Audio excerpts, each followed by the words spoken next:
Voilà, j'avais à cœur de présenter ce matin un sujet, puisqu'on a vu récemment, rappelez-vous, on avait étudié Acte 2, 42, et on avait mis en évidence les quatre fondamentaux pratiques qui sont poussés par la persévérance des premiers disciples qui étaient convertis à la suite de la prédication, rappelez-vous, de l'apôtre Pierre, dans lequel on voit dans la parole de Dieu au chapitre 2 que 3000 personnes s'étaient converties. Et on voit que ces chrétiens, persévéraient, faisaient les efforts pour participer à quatre choses importantes, qui allaient faire leur force spirituelle, c'est-à-dire leur croissance spirituelle, et leur rendre capable d'accomplir ce que nous verrons ensuite, malgré la persécution, c'est de pouvoir être des témoins. Nous verrons aussi dans ce passage du chapitre 2, et nous l'avons déjà vu ensemble, nous pourrons bien sûr toujours continuer à y méditer, chaque jour même, je dirais, parce qu'il y a tellement de choses qu'on peut retirer encore, dans ce sens que l'action de Dieu continue à se faire à partir du moment où ces chrétiens, pratiquent la parole de Dieu. Et on voit que, à la fin au dernier verset de ce chapitre 2, nous voyons que Dieu ajoutait à l'Église ceux qui étaient sauvés. Il n'est pas écrit qu'ils avaient fait des grands programmes d'évangélisation, mais en tout cas, il est écrit que beaucoup d'âmes s'ajoutaient à l'Église. Ils voyaient les chrétiens comment ils vivaient. Ils avaient un cœur qui travaille, justement, comme on l'a vu, qui travaille pour porter du fruit, et des âmes étaient touchées et des âmes se convertissaient. Alors, ce matin, j'avais à cœur de reprendre un petit peu ce thème dans ce sens, puisqu'on a parlé de Pierre. Et je voudrais retourner un peu en arrière par rapport à l'histoire de Pierre. Il est dit dans Marc chapitre 8, et on trouve une anecdote qu'on peut lire ensemble. Et j'aimerais qu'on la lise ensemble, du verset 27 au verset 38. Donc, chapitre 8 de Marc, verset 27 au verset 38.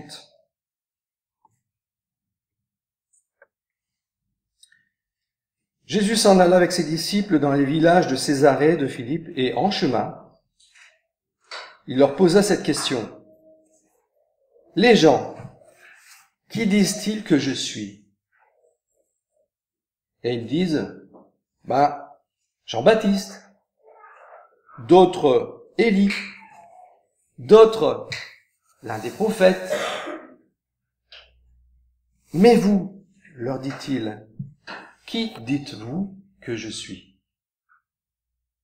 Pierre, bien sûr, qui est fougueux, c'est souvent le premier à réagir, lui répondit, tu es le Christ. Et Jésus leur recommanda sévèrement de ne dire à personne ce qui le concernait. On verra plus loin, je dirai pourquoi. Certainement le pourquoi. Il commença alors à leur apprendre qu'il fallait que le Fils de l'homme souffre beaucoup, qu'il soit rejeté par les anciens, par les principaux sacrificateurs et par les scribes, qu'il soit mis à mort et qu'il ressuscite 3 jours après. Il disait ces paroles ouvertement. Et Pierre le prit à l'écart et se mit à lui faire des reproches. Mais Jésus se retourna, regarda ses disciples, fit des reproches à Pierre et lui dit, « Arrière de moi, Satan, car tes pensées ne sont pas celles de Dieu, mais celles des hommes. » Puis il appela la foule avec ses disciples et leur dit, « Si quelqu'un veut venir après moi, qu'il renonce à lui-même, qu'il se charge de sa croix et qu'il me suive. Quiconque en effet voudra sauver sa vie la perdra, mais quiconque perdra sa vie à cause de moi et de l'Évangile la sauvera. Et que sert-il à un homme de gagner le monde entier s'il perd son âme? Que donnerait un homme en échange de son âme? En effet, quiconque aura honte de moi et de mes paroles au milieu de cette génération adultère et pécheresse, le Fils de l'homme aura honte de lui quand il viendra dans la gloire de son Père avec les saints anges.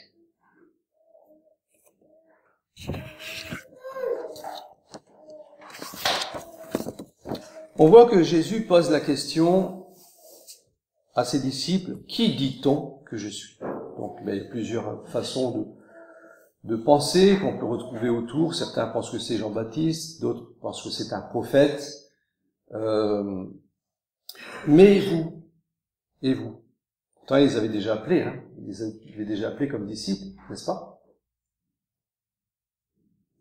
Et puis Pierre, eh bien, le premier, donc, qui répond, tu es le Christ, le Fils de Dieu. Bonne réponse, Pierre. Comme de très nombreux chrétiens aujourd'hui, on aurait tendance à répondre à Pierre. Beaucoup aujourd'hui de chrétiens diront, bah oui, Jésus c'est le Christ, c'est le Fils de Dieu. Amen. Il a compris que Jésus est le Fils de Dieu, venu réaliser le plan de salut de Dieu, qui nous aime tant et qu'il a donné son Fils unique. Pourtant, quand on lit cette anecdote, et c'est là que nous devons réfléchir par rapport à ça, quand on lit bien cette anecdote, on se rend compte qu'il manque quelque chose à Pierre. Puisque quelques instants plus tard, quand Jésus parle de ses souffrances, de sa mort, vous voyez comment il répond. Non, Seigneur. Il faut surtout pas. Ça t'arrive, ça. Tu te rends compte? Pierre n'est pas d'accord, il prend le Seigneur à l'écart et le reprend. Pourquoi payer un tel prix? Non. C'est pas nécessaire. Et la réponse de Jésus, elle est impressionnante, n'est-ce pas? Qu'est-ce qu'il dit, Jésus? Arrière de moi, Satan. Est-ce que Pierre est devenu Satan? Non, Pierre n'est pas devenu Satan. Mais il parle comme Satan. Vous voyez ce qui se passe? En fait, le diable, quand il a réussi à tenter quelqu'un, la tentation, c'est quoi finalement? C'est de parler comme lui. Hein. Quand il tente quelqu'un, c'est que, en fait, le raisonnement en question soit approprié par nous, qu'il devient le nôtre. Et là, eh bien, Pierre a accepté l'idée que non, c'est pas acceptable, c'est pas bien. Vous voyez? Il fallait pas que Jésus meure. Mais Jésus est venu pour quoi? Il est venu pour ça. Il est venu pour mourir. Si Jésus n'allait pas à la croix, aujourd'hui, il n'y a personne qui serait sauvé. Pas un seul, juste, pas même un seul.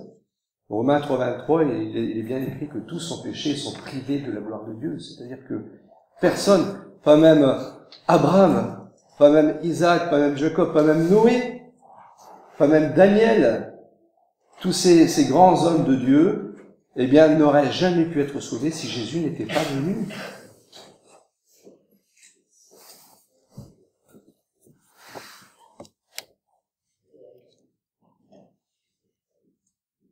Arrière de moi, Satan, car tu ne conçois pas les choses de Dieu. Tu n'as que des pensées humaines. Pensée humaniste, c'est-à-dire qu'on veut protéger l'homme, mais finalement, ce n'est pas la volonté de Dieu. Et derrière ces pensées humanistes qui veulent protéger l'homme, eh bien, c'est la pensée du diable. On voit encore aujourd'hui, dans beaucoup d'humanisme, nous remarquons que ça s'oppose parfaitement au plan de Dieu. Jésus prend la parole, la foule à témoin et met les choses au point.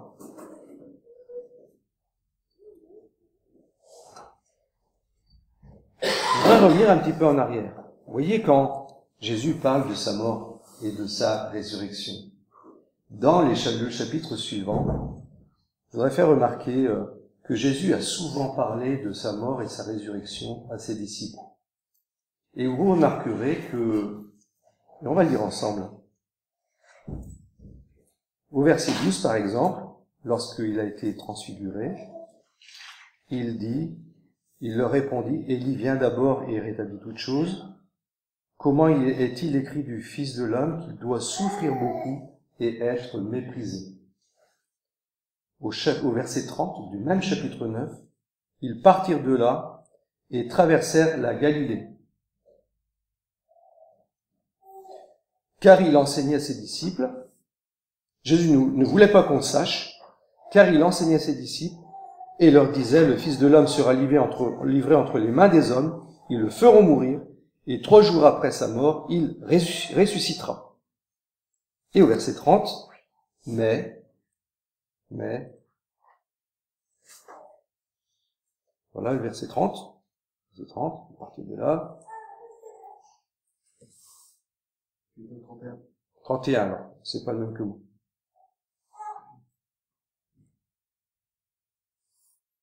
32 même. Mais les disciples ne comprenaient pas cette parole et ils craignaient de le questionner. Je souligne ce verset. Ils craignaient de le questionner. Vous savez, dans la vie, même la vie chrétienne, il y a quelquefois des sujets un peu tabous qui nous dérangent. Parce qu'on vit quelque part dans un petit rêve qu'on s'est créé. Et eux, les disciples se sont fait un rêve. Voyant Jésus, le Fils de Dieu, qui fait des choses que Dieu seul peut faire. Quand vous marchez avec quelqu'un qui fait des choses aussi extraordinaires, qui arrête la tempête, qui marche sur l'eau, qui guérit les malades, qui ressuscite les morts, qui fait des choses que Dieu seul peut faire, eh bien, ils se sont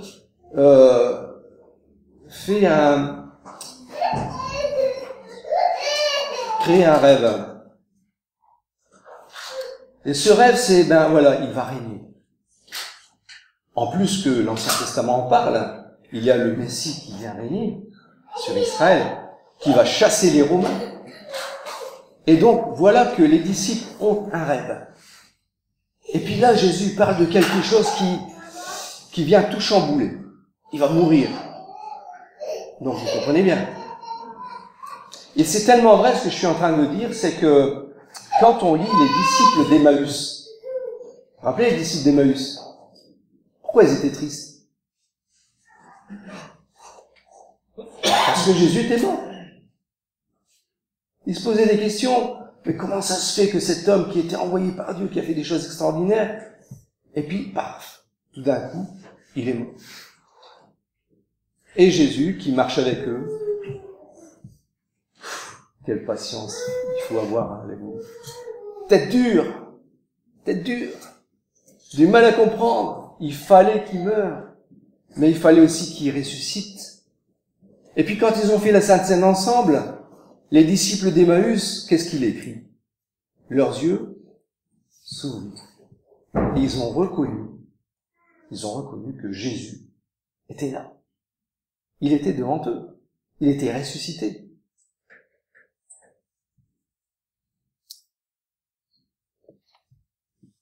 Donc, vous voyez, c'était pas que Pierre.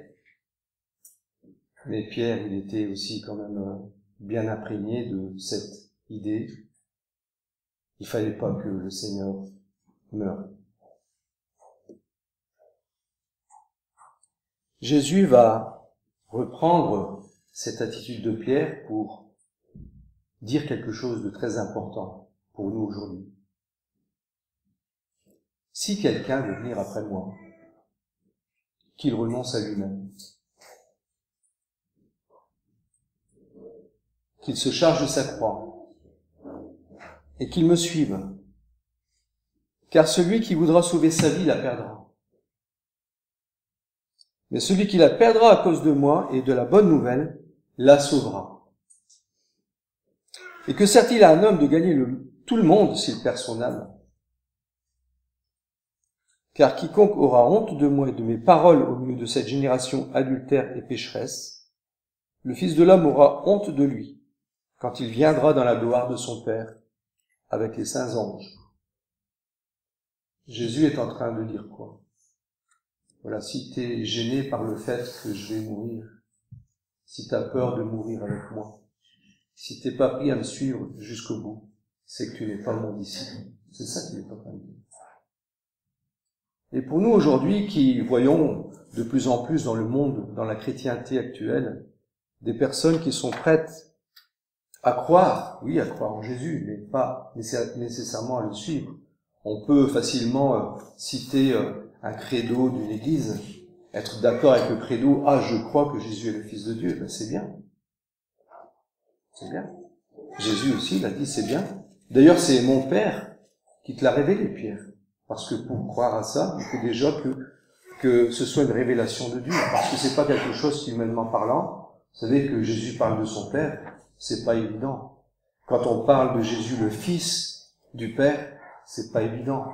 Mais quand on l'accepte par la foi, c'est vraiment c'est parce que Dieu nous a convaincus que c'est une affaire que nous devons croire par la foi. C'est tout. D'ailleurs, Jésus dira dans les évangiles que lui révèle le Père. Et le Père révèle le Fils à qui il veut. Donc, quand on s'approche de la parole de Dieu et qu'on a des révélations qui concernent le Père, qui concernent Jésus, eh bien, c'est les deux qui travaillent. Vous voyez? C'est Jésus qui le dit, hein. Le Fils révèle le Père, et le Père révèle le Fils à qui il veut le révéler.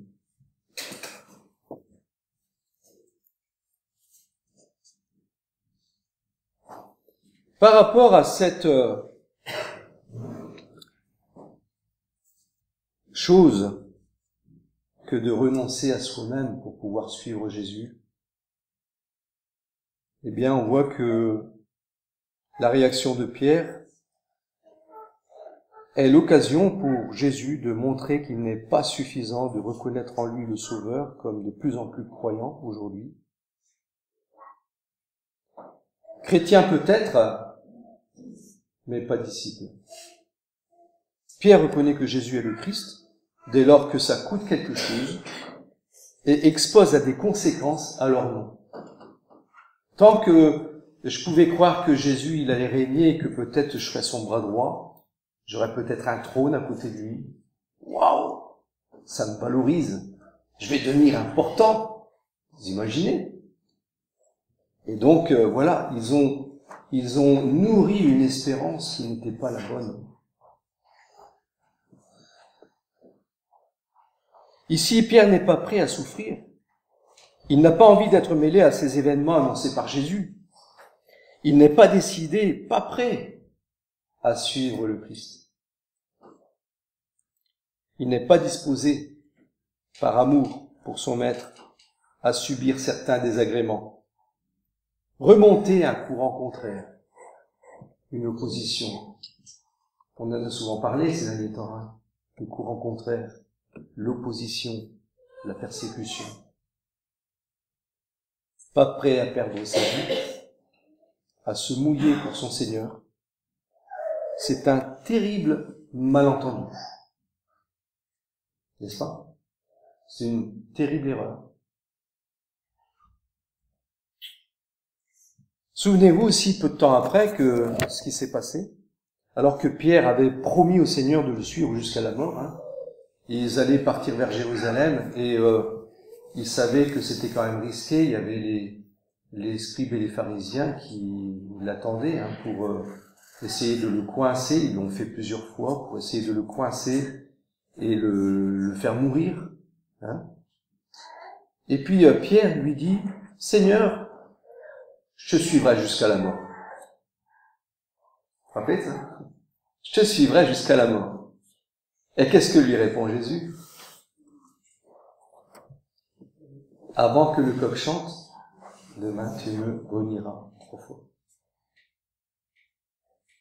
Et dans Luc chapitre 22, versets 54 à 62, eh bien, nous lisons cette anecdote où, à un moment donné, le Seigneur s'est retourné lorsqu'il était à Gethsémanée, et lorsqu'il était devant le Sanhédrin. Pierre était pas trop loin. Il était pas trop loin, et des personnes ont posé la question à Pierre. Mais toi, t'étais pas avec lui? T'étais pas avec Jésus, toi? Et 3 fois, eh bien, il va renier le Seigneur. Il va dire, non, moi? Sûrement pas. Dans ce passage, il est dit que le Seigneur, s'étant retourné, regarda Pierre. Moi, je voudrais pas être à la place de Pierre à ce moment-là, que le Seigneur me regarde, comme pour dire, Merci.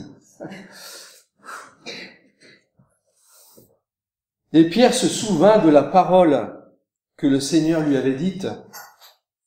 Avant que le coq chante aujourd'hui, tu me renieras 3 fois. Et étant sorti, il pleura amèrement. Pourtant, il a été prévenu par Jésus. Avant que le coq chante, tu me renieras 3 fois. Vous vous rendez compte? Et quelquefois, ça me fait penser à tellement de fois où on donne des messages, on rappelle des choses, et puis que on prend peut-être pas toujours au sérieux.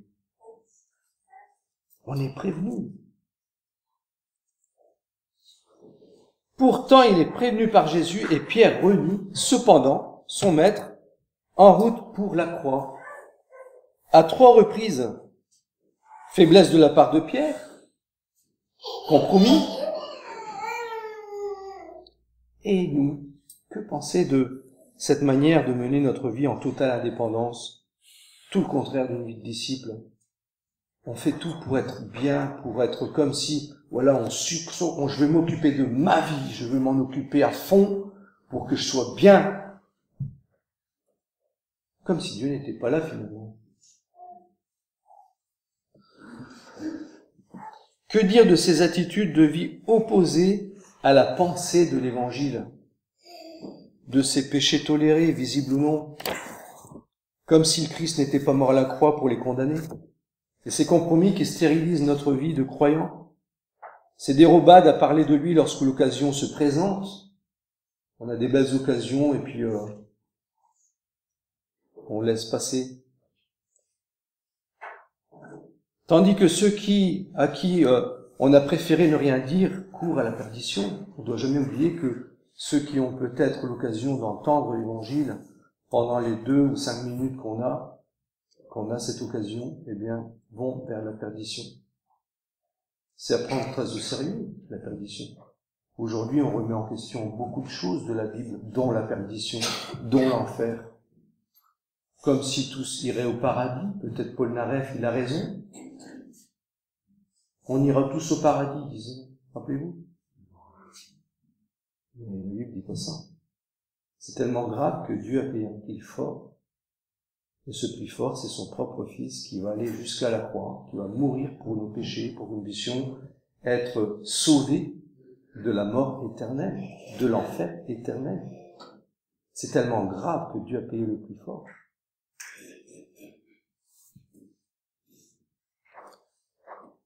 Autant de reniements qui, dans notre vie de disciple, nous disqualifient. Tout dans notre vie intéresse le Seigneur.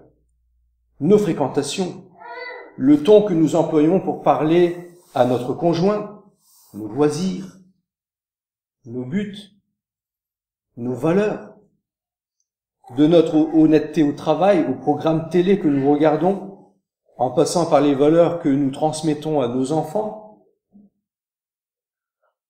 ou on choisit de sauver notre vie, de préserver notre conception personnelle de l'existence, ou nous décidons de la perdre, de nous aligner sans réserve ni compromis sur le Seigneur. Je vais sans doute être taxé de légaliste, puisque dès lors qu'on parle de persévérer, de faire des efforts rapidement, eh bien on peut être taxé de légaliste aujourd'hui. Mais en fait, il s'agit ici que d'obéir tout simplement au Seigneur, qui nous dit de renoncer à soi. Je me souviens d'ailleurs en préparant ce message, je me souviens d'une époque, en 97, avant de devenir ancien. Pendant 5 ans, je venais d'étudier. J'avais repris les études pendant 5 ans, c'était donc déjà beaucoup. En tout, j'ai fait 7 ans, mais ça faisait déjà 5 ans. Et je me souviens que durant ces 5 années passées, eh bien, j'avais fait en quelque sorte le travail d'un ancien, j'apportais des enseignements et je me souviens que c'était le mercredi et le jeudi, j'avais cours. Le lendemain, j'avais 2 examens importants qui jouaient pour le diplôme. Et puis, la veille, je devais apporter un message, donc il fallait le préparer, il fallait être ici. Donc, c'était énormément de temps. Et sans cesse, bien sûr, je remettais ça entre les mains de Dieu. Et quand je regarde, si je tiens à en parler ce matin, c'est parce que quand je considère les sacrifices faits, la persévérance dans le Seigneur, je me rends compte à quel point le Seigneur a été là. C'est que, au final, est-ce que j'ai raté mes diplômes parce que j'ai manqué à des occasions d'étudier? J'aurais pu étudier 4 ou 5 heures de plus pour préparer deux examens importants. Ça fait beaucoup, 4-5 heures. Et ça m'aurait bien aidé, j'aurais pu gagner beaucoup de points. Mais j'ai mis d'abord le Seigneur. Et je dois dire aujourd'hui que tous les diplômes, je les ai eus. Malgré tout. Malgré ces 5 années d'engagement dans l'Église. Alors, moralité de cette histoire, c'est que, voilà, c'est que quand on veut vraiment suivre le Seigneur, on va faire les efforts pour ne pas mettre de côté l'essentiel. C'est ça que je veux dire. Ne pas mettre de côté l'essentiel. Et le Seigneur, eh bien, va manifester sa promesse. Cherchez d'abord le royaume des cieux, et toute chose vous sera donnée par surcroît. J'ai rien perdu. J'ai rien perdu. J'ai même gagné. J'ai vécu des expériences assez incroyables par rapport à cet engagement. Et quand je pense à ça, ça veut pas dire, c'est pas parce qu'on suit le Seigneur qu'on va porter sa croix qu'on doit tout négliger. C'est pas ça, justement. Mais c'est que c'est l'essentiel. C'est d'abord ça. Ça veut dire que c'est d'abord ça. D'abord le Seigneur, porter sa croix, faire ce que nous devons faire pour le ministère, pour la gloire de son nom, et il s'occupe du reste. Je vais pouvoir avoir un travail, je vais pouvoir peut-être faire des études pour avoir un bon travail, mais c'est pas l'essentiel. Je tiens à le rappeler, c'est pas l'essentiel. S'enrichir, ce n'est pas la volonté de Dieu, ce n'est pas l'essentiel. L'essentiel, c'est de prendre sa croix, de suivre le Seigneur. Si je dois faire quelque chose qui va m'empêcher de prendre la croix, parce que prendre la croix, c'est pas une maladie infantile, c'est pas une maladie qu'on a quand on est sur terre avec un défaut. Prendre sa croix, c'est quelque chose qui est directement lié au fait de suivre Jésus. Ça veut dire que tu vas vivre une souffrance. Tu fais un sacrifice. C'est pas un sacrifice gratuit. Sinon, c'est pas un sacrifice. On est d'accord? Mais c'est qu'on se sacrifie, on renonce à soi pour donner toute l'importance au fait de suivre le Seigneur, d'obéir au Seigneur. Si on ne le fait pas, en réalité, la vérité, c'est qu'il n'est pas notre Seigneur. C'est clair? Est-ce que c'est clair? Si on n'est pas prêt à ça, c'est qu'il n'est pas notre Seigneur. On peut l'avoir reconnu comme sauveur. Ouais, amen, il est venu sur terre. Je crois qu'il est mort pour mes péchés. Je crois qu'il est le Fils de Dieu. C'est bien. Mais c'est pas suffisant. La preuve, ce qu'on a vu ce matin avec l'apôtre Pierre, c'est la pure démonstration que ça ne suffit pas. Il faut qu'il soit véritablement, mais pas même avec des mots, véritablement notre Seigneur. C'est-à-dire qu'il va être celui qu'on va suivre, qu'on va écouter comme notre maître, et pour lequel nous serons disciples.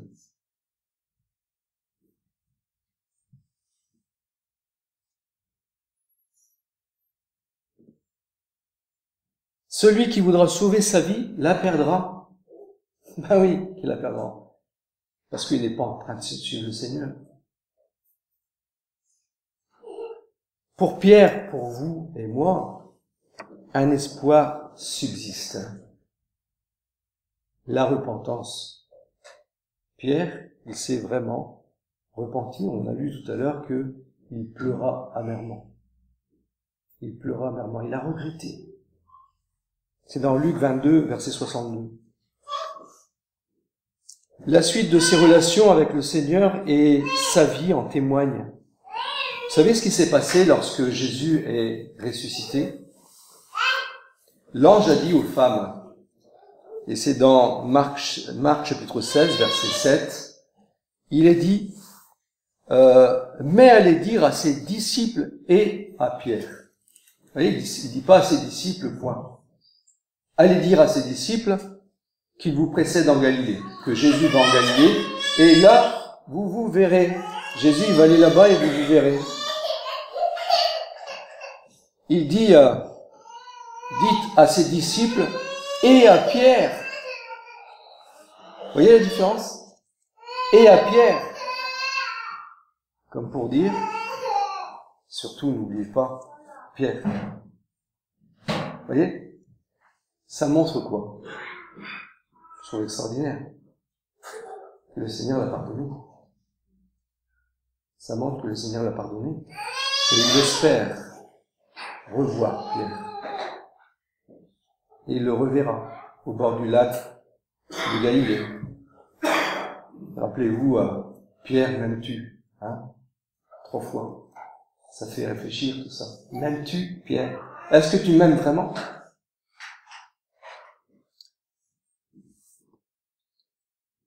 Donc on voit ici toute la sollicitude de la grâce de Dieu pour un repenti. Paul et Luc vont mentionner même une rencontre en tête-à-tête entre cet homme.